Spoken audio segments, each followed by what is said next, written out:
on Health, your weekly dose of health and wealth information on KUTV.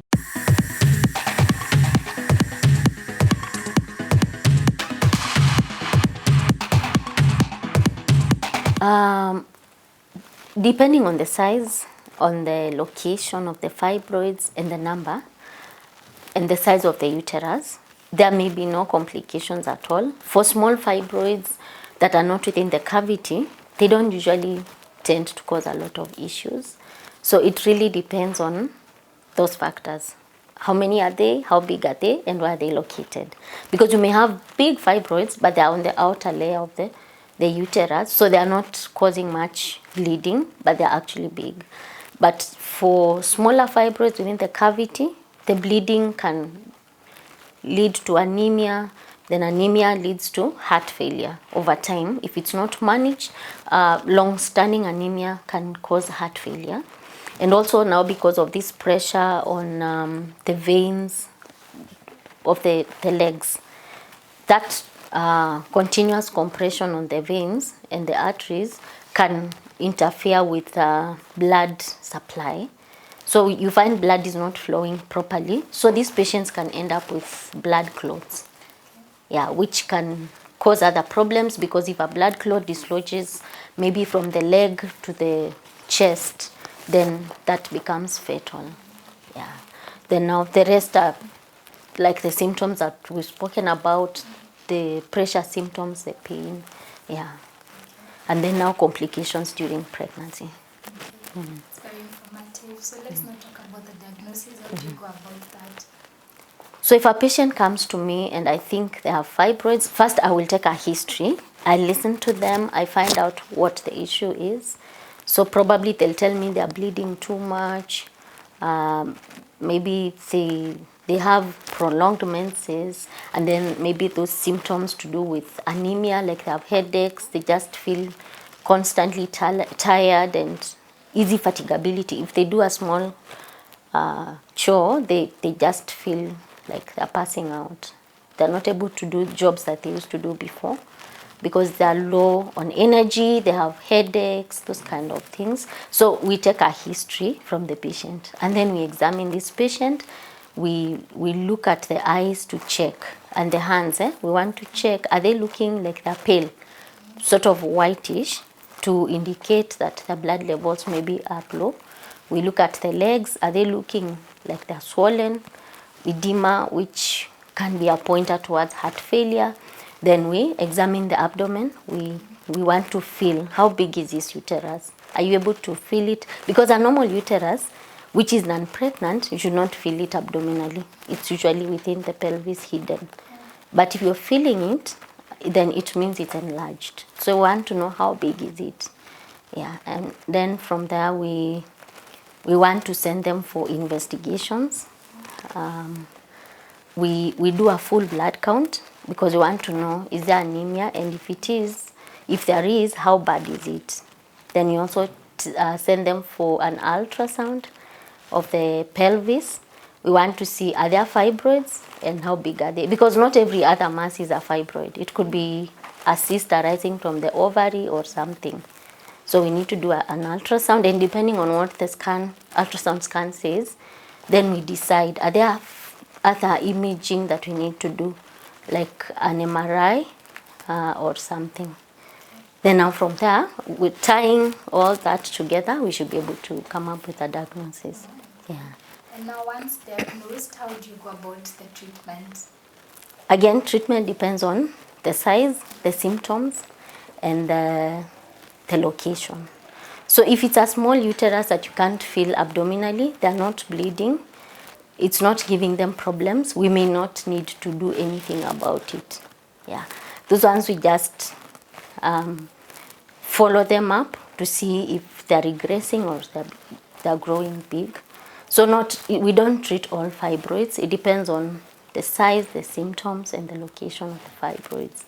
But of course, if a patient is symptomatic, they're bleeding, they're anemic, it's giving them trouble, then we need to treat both the symptoms and also now a way to get over and done with the fibroids.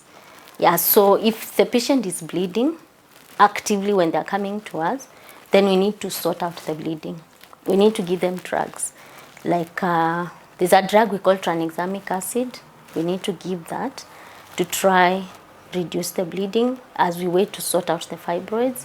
Sometimes we do hormones like the normal pill, the combined pill, progesterone, estrogen. It does reduce the bleeding. So sometimes we give it to reduce the bleeding and also to buy time for the HB to come up for patients who are not very enthusiastic about going for transfusion. Yeah. So there's that option. And depending on how low the HB is, we can decide to give blood builders, either for swallowing orally or injectables, or now we transfuse if it's too low. Yeah. Because before going to theater, we want the HB, the hemoglobin levels, the blood level needs to get to at least 10 so that we are not exposing someone to danger. Then there are other drugs that we can give to shrink the fibroids, but they are not, as soon as they stop using, they most likely go back to growing again.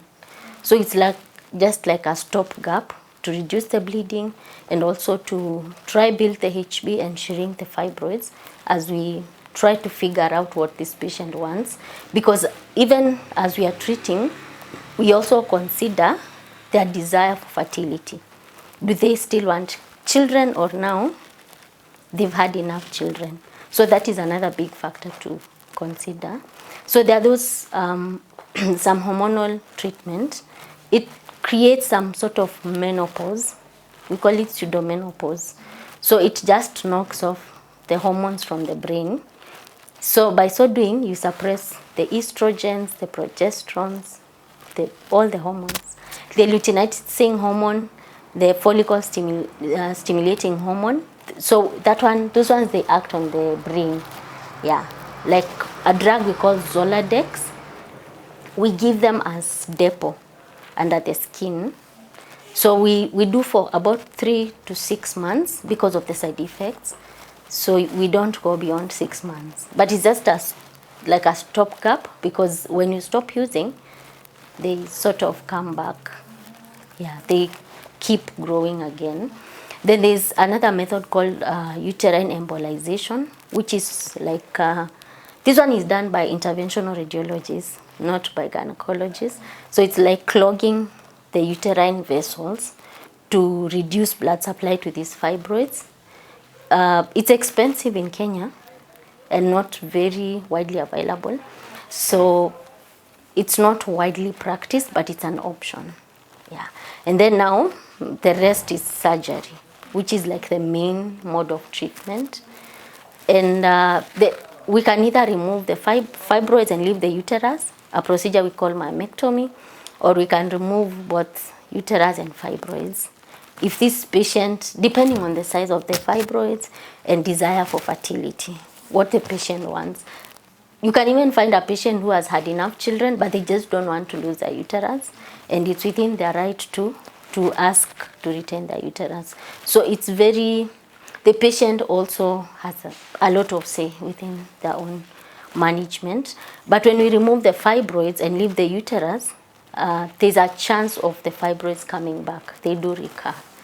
Yeah, so normally we tell patients we can remove the fibroids, but if they desire fertility, we encourage them to conceive as soon as they're well, so that by the time they're getting recurrence, because with recurrence, the next surgery, the chances of losing the uterus are now higher because of complications are more, the adhesions are more. So when we tell them about removing the fibroids and leaving the uterus, it's good to let them know that is a possibility of recurring. Yeah, so this, in terms of surgery, those are the two options. And the surgery can either be open, meaning we completely open the abdomen, the same way we do for cesarean section, or we can do laparoscopic, which is minimally invasive. The scars are much, much smaller. Yeah. So uterine fibroids are fairly common, they're non-cancerous, but we encourage our patients to come to seek care early, because sometimes people come in when it's too late, when they're too sick, when they've lost too much blood, and then because it also compromises on the quality of life, especially now when someone starts getting anemia, this heavy bleeding, you find the quality of life is compromised. So we encourage our patients to seek care early, get treated early, and then if there's something we can do to prevent the fibroids, like exercising for patients who might be having weight issues, that like they're obese or overweight, it does help. And then even diet modification, cutting on alcohol consumption, yeah, and those kind of things, they do help. Very informative show, and I'm sure you've learned a thing or two. And there you had it from Daktari. Uterine fibroids is manageable and preventable, and we should seek medical advice as soon as possible. I've been your host, Bwari Michelle. Until next time, stay safe and stay healthy. I will leave you with the Healthier segment.